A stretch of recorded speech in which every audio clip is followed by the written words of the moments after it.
Bonjour à tous, je suis Nicole Lemoine du site Votre corps le sait déjà. J'aime beaucoup ce titre parce que je souhaite en tout cas vulgariser auprès de vous aujourd'hui la symbolique du corps humain. On a besoin effectivement de comprendre avec le mot maladie d'où vient le mal.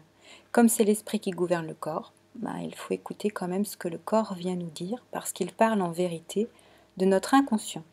Ce que l'on est, c'est inconscient plus conscient. Et l'inconscient vient se manifester à travers le corps par le biais des symptômes. La maladie, c'est le mal qui a dit. Voilà. Alors je vais commencer par le pied. Le pied est en forme de grain, de graine. En fait, il est en forme de fœtus. Voilà. Il a la même forme que les reins et que l'oreille. Et il est relié, en fait, les trois sont reliés sur le plan de la médecine chinoise traditionnelle avec laquelle je travaille. C'est l'énergie du rein qui est en lien avec et le pied, et les reins, et l'oreille, l'audition. Il y a un point important d'ailleurs d'enracinement, qui est le 1 du rein, au niveau de la plante du pied, l'avant-pied précisément. Voilà. Donc c'est important dans l'ancrage. Effectivement, quand on marche, quand on passe un pas, on va de l'avant. En vérité, c'est naître à soi. Il y a vraiment cette symbolique auprès du nouveau, du neuf. Voilà. Et l'énergie du rein, c'est vraiment l'énergie primordiale. Donc on retrouve en fait cette même symbolique. De s'entendre, l'entendement, pareil. On se retrouve vraiment à chaque fois au cœur de soi. Voilà, ça c'est la première partie. Mais le pied, il a diverses parties. C'est-à-dire, il y a l'arrière-pied, effectivement, quand on marche, ce à quoi sert le pied, ou tenir debout, on commence pour avancer à attaquer le sol par le talon. Le talon avec le talon d'Achille, le tendon d'Achille. Si vous connaissez l'histoire d'Achille, la vulnérabilité d'Achille se situe au niveau du fameux tendon, de son talon. D'accord ? Et donc effectivement, souvent, quand on a des blessures à ce niveau-là, allez regarder s'il n'y aurait pas une croyance d'une vulnérabilité, ou en tout cas, vous voyez que c'est derrière, c'est postérieur. Il se peut fort que ce soit un ancrage à un passé, quelque chose qu'on ait du mal à aller de l'avant, comme si on était retenu par derrière. Cette symbolique-là, elle est à regarder. Et puis bien sûr, en fin de pas, ce sont les orteils qui se fléchissent pour se propulser vers l'avant. Et si vous avez des douleurs au niveau des orteils, allez vous demander si par hasard, ce ne serait pas cette symbolique-là que l'inconscient voudrait que vous regardiez de plus près, c'est-à-dire la difficulté de passer le pas, d'aller de l'avant, de grandir certes, mais voilà, en changeant finalement de perspective. Ce que fait effectivement le corps s'il change d'axe. Voilà, donc ça c'est la première partie pour le pied. Ensuite, bien sûr, la cheville. D'accord ? La cheville, elle vient stabiliser les choses. Ça constitue et ça renforce l'ancrage, finalement. D'accord ? Mais c'est elle aussi, de par sa force, qui permettra le mouvement possible, en fait, du corps au-dessus de ce pied. D'accord ? Donc, le pied avec les racines, l'ancrage, l'hérédité, donc le rein, l'énergie du rein. Et puis, c'est renforcé par la cheville. Après, il y a la jambe, bien sûr, et on arrive au genou. Le genou, c'est souvent relationnel, donc allez voir de ce côté-là. C'est une articulation intermédiaire qui a pour fonction quand même de se mettre debout. C'est vraiment dans le sens du grandir. Ça a une fonction de se voir dans la relation à l'autre, mais différente. C'est là où finalement le parent, on ne va pas toujours s'appuyer sur lui, puisqu'on va s'appuyer sur soi. Et ça change. On va grandir en s'appuyant sur soi. C'est ce que fait le petit enfant. Il prend appui sur ses pieds, se stabilise, il va tester la force de ses cuisses, de ses jambes, donc par le genou. D'accord ? Et la hanche, elle, c'est le début du mouvement quand on est dans la marche. Celle qui va initier finalement cette flexion de hanche qui va nous amener vers l'avant. Et vous remarquerez qu'on ne recule pas, on va vers l'avant et tout est permis pour aller de l'avant et avec une aisance finalement articulaire pour ce membre inférieur. Donc le début d'un changement de voix, d'accord, VOIE, mais VOIX parfois aussi, se joue dans la façon de se dire, mais face aux autres, dans une relation à l'autre, c'est un déplacement, membre inférieur, se joue au niveau de la hanche. On arrive ensuite au niveau du bassin. Alors le bassin, il est constitué de 3 os principaux, les iliaques, les os iliaques, et puis le sacrum. Au niveau du sacrum, vous entendez tout de suite, ça fait allusion au sacré, et donc le temps que vous savez vous consacrer viendra aussi ça notez là. Qu'est-ce qui est important pour vous? Voilà. Et si effectivement il y a des choses qui sont difficiles et que vous avez du mal à vous accorder du temps ou de l'amour, ou etc., cet os-là, et donc dans le bassin, ça va forcément travailler. Et dans l'équilibre du bassin, parce qu'il est au centre, donc ça veut dire qu'il va être articulé autant avec l'iliaque gauche que l'iliaque droit, ça peut être mis à mal. D'accord? Voilà, après on continue et on a tout l'axe vertébral. Les lombaires d'abord, puis les dorsales et enfin les cervicales.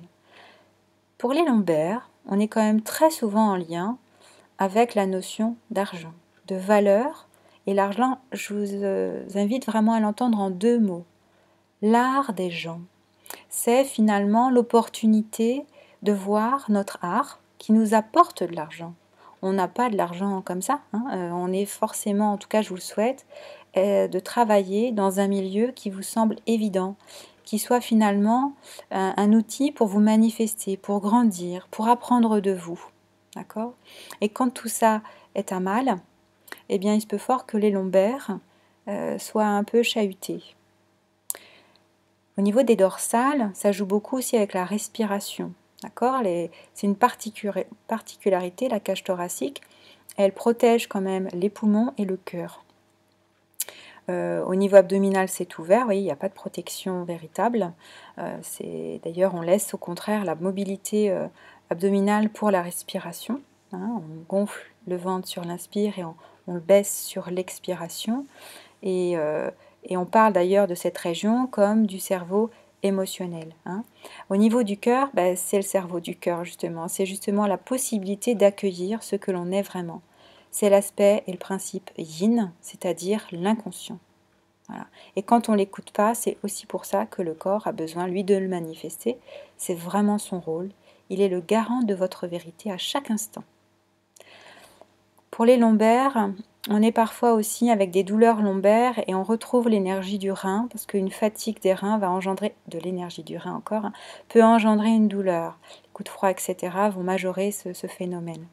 Au niveau thoracique, ça va jouer beaucoup de la respiration, ça vous l'aurez remarqué aussi, cette capacité à ouvrir la cage thoracique, qui peut être limitée avec le diaphragme quand on est très stressé au niveau du plexus. Voilà, donc écoutez tous ces symptômes-là parce qu'ils sont très très clairs quant à leur sens premier. Écoutez aussi les verbes que vous utilisez pour expliquer ces douleurs dans ces régions qui ne sont pas anodines. Et je vais prendre comme exemple la scoliose pour le dos. La scoliose, on pourrait la définir comme grandir entre deux points fixes. Au niveau du bassin, d'abord, et puis au niveau en fait de la charnière cervico-dorsale. Eh bien, ces deux points fixes, quand on grandit entre deux points fixes, ça fait un S. Vous n'avez pas le choix. Donc vous grandissez, certes, mais sans prendre de hauteur. Si on ne prend pas de hauteur, on ne voit pas les choses différemment. Donc vous voyez bien qu'on tourne en rond dans le grandir. Voilà. Voilà, je pense que j'ai à peu près tout dit concernant la colonne. Pour les épaules. Au niveau des épaules, c'est le début du mouvement. Ce qu'on va engendrer avec le membre supérieur, c'est l'action, la mise en action. Et donc, c'est de voir si ce début de mouvement, comme l'est au niveau de la hanche, le rôle du déplacement, eh bien dans le début du mouvement de la mise en action, est-ce que c'est douloureux pour vous? Est-ce que vous sentez retenu? Est-ce que c'est trop lourd finalement? Et donc là, l'épaule, elle tombe, elle est douloureuse, vous portez trop sur vos épaules. Regardez toutes ces expressions, elles sont très parlantes. Voilà, pour l'épaule, épauler quelqu'un, enfin, vous voyez, toutes les expressions qui vont utiliser ce mot-là sont vraiment importantes à regarder, à écouter et voir ce qui va vous correspondre le plus. Au niveau du coude, c'est une articulation intermédiaire de nouveau. Donc là, c'est vraiment pour allonger finalement le geste. Ça va être dans un sens de prendre comme dans un sens de donner, offrir. D'accord? Mais il y a le verbe recevoir aussi, parce que quand on reçoit, eh bien on ne peut pas recevoir si on ne sait pas donner. Et on ne peut pas recevoir si on ne croit pas le mériter.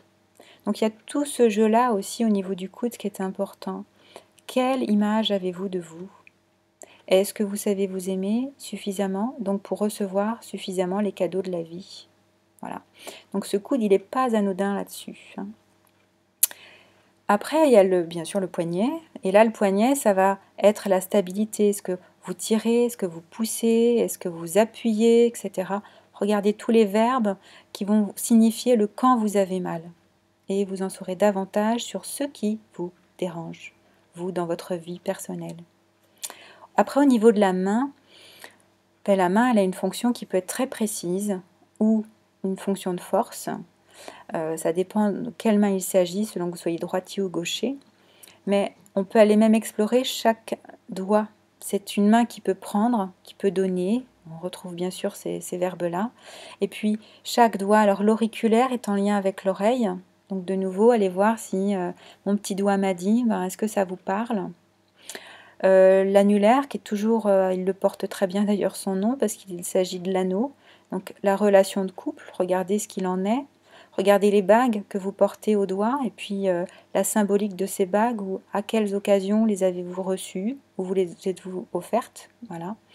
Le majeur, alors le majeur, il a une particularité aussi, il est en lien aussi avec le cœur, c'est même le ministre du cœur, on ne s'adresse pas au cœur comme ça, et donc on passe par son ministre.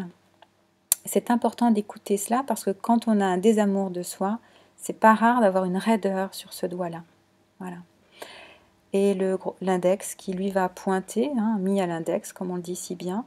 Donc regardez s'il n'y a pas un côté trop directif en vous en ce moment, où vous avez l'impression justement que vous n'arrêtez pas de vouloir maîtriser, etc. Donc c'est comme entre le poing, eh bien je veux, voyez, une côté je veux, alors que dans l'autre c'est j'accueille, j'ouvre la main. Voilà pour le membre supérieur. Après on arrive au cou. Et là le cou, on a souvent par exemple des torticolis. Torticolis, c'est le cou tordu. Alors, est-ce qu'on vous a pas fait un cou que vous trouveriez vous tordu? C'est possible. En tout cas, il y a une difficulté particulière, c'est qu'on a une difficulté à regarder derrière. Et derrière, c'est l'inconscient. C'est notre difficulté finalement à accueillir vraiment ce qu'on se propose de vivre là dans l'instant. Ça peut être aussi quelque chose de passé, bien sûr, ce que c'est derrière. Tout ce qui est de douleur postérieure, y compris la sciatique qui peut vous retenir vers l'arrière, ça a un rapport avec le passé, quelque chose qui est resté plombé en arrière de vous. De la même façon que ce qui va être douloureux de façon antérieure, en avant de vous, va être en rapport avec le pas que vous avez à faire, le changement, ce vers quoi vous devez aller, tendre. Et peut-être que vous avez du mal, vous n'êtes pas tout à fait en accord avec ce qui arrive devant vous. Voilà. Ou il y a une appréhension tout simplement, mais juste de l'écouter, de l'observer. Puis après, on arrive au niveau du crâne. Et en fait, le crâne, quand on a des migraines, par exemple, il faut l'entendre dans la part de soi, la définition qu'on a du je suis. Comment on se définit, en fait? Voilà, c'est peut-être l'occasion de se poser la question. Est-ce qu'il y a eu un événement récent qui vous aurait fait peut-être douter? Voilà, allez observer ça d'un peu plus près, en tout cas. Et puis, quand on parle donc de migraine, entendez bien que c'est la moitié de la graine. Donc c'est la moitié de vous. Que ce soit le côté du principe féminin ou du principe masculin, mais il y a une moitié qui n'est pas explorée, pas exploitée, qui ne vit pas, tout simplement. Et si c'est la partie droite, toute la partie droite du corps est associée au principe masculin, donc au conscient, qui doit manifester dans la matière. Et toute la partie gauche est associée au principe féminin, qui est inconscient, et qui lui va réceptionner l'idée, l'intuition. D'accord? Donc finalement, cette part qui doit être écoutée sans cesse et manifestée sans cesse, tout simplement. Après, au niveau de la médecine chinoise traditionnelle, je vous ai dit tout à l'heure que l'oreille était en lien avec le rein. D'accord? Les yeux, eux, sont en rapport avec l'énergie du foie. Et le foie, il a un rôle important parce que le foie est celui qui va créer en fait le sang, fabriquer le sang, il thésaurise le sang. Et donc ça veut dire qu'il va être en lien aussi avec l'héritage, les liens du sang comme on dit. D'accord? Donc d'aller observer finalement s'il n'y aurait pas quelque chose qui se répète, puis qui est agaçant dans notre histoire. On entend parler d'un symptôme qui a déjà été formulée ou manifestée par un membre de la famille, voire plusieurs membres de la famille. Et là, forcément, l'inconscient, il toque à la porte en disant ça, il faut vraiment le réparer. Et en fait, on n'est pas prêt peut-être à le voir, c'est le cas de le dire, puisque c'est le foie, donc c'est les yeux. Voilà, allez voir ça au plus près, justement, d'accord? Sans vous juger. Ensuite, le nez. Le nez, c'est la porte des poumons. Voilà, donc c'est en lien direct, bien sûr, avec la respiration, ça, vous le saviez déjà. Mais l'énergie du poumon, qui est celui qui va nous enraciner, qui va faire qu'on va manifester vraiment ce que le ciel, comme on dit, va se manifester sur Terre, passe par l'énergie du pro, en énergétique chinoise, avec l'énergie psychique. Voilà, donc ça, c'est une énergie aussi importante. Foie, enfin les runes, qui est avec l'énergie du foie, et le pro, qui est avec l'énergie du poumon, se complètent merveilleusement pour que ce ciel se manifeste sur Terre. Voilà, il m'en manque. La langue est en lien avec le cœur. Voilà, l'énergie du cœur, c'est plutôt ça que je devrais vous dire. Et il manque la rate. Pas dû vous parler de la rate. C'est la bouche. Voilà. Je crois que j'ai fait à peu près le tour du corps. Maintenant, je vais vous préciser quand même au niveau de ce crâne, il y a des dents. Cette bouche, justement, peut aller un petit peu plus loin. Et les dents, en fait, c'est le siège des émotions. Donc, quand il nous arrive des choses, notamment, voilà, on va bien, on est plutôt bien portant, on n'a pas trop de soucis de santé, mais par contre, on trouve qu'on a un peu mal aux dents, et puis il y a des caries, c'est bizarre, elles ont toujours lieu sur les mêmes dents, c'est toujours les mêmes dents qui sont en douleur. Eh bien, c'est bien d'aller voir le dentiste, évidemment, mais d'aller vous demander quelles sont les émotions que je suis en train de vivre, ce serait très important. Vous remarquerez que les anthropologues, ce qu'ils retrouvent longtemps après, ce sont justement les dentures. Et avec une dentition, ils sont capables de raconter la vie ou de l'animal ou de la personne. Donc c'est très important une dentition, d'accord? Ce qu'il faut savoir, c'est que sur une denture d'adulte, la partie supérieure, vraiment maxillaire, est en lien avec votre vie actuelle, d'adulte justement. La partie inférieure, mandibulaire, est en souvenir de la vie d'enfance. Voilà. Après, il y a toujours cette partie gauche et droite, ça ne change pas. La partie gauche qui est en lien avec le principe féminin et la partie droite avec le principe masculin. Voilà, je crois que j'ai fait un petit débriefing de tout cela. Il y a une autre partie, la partie 2, qui expliquera plus les viscères, l'aspect digestif qui est très important parce que comment on digère, c'est comment on digère la vie. Et je vous laisse avec la partie 2. À bientôt. Donc n'oubliez pas, pour me retrouver, Facebook, Votre corps le sait déjà, ou sur le site Votre corps le sait déjà. À bientôt. Au revoir.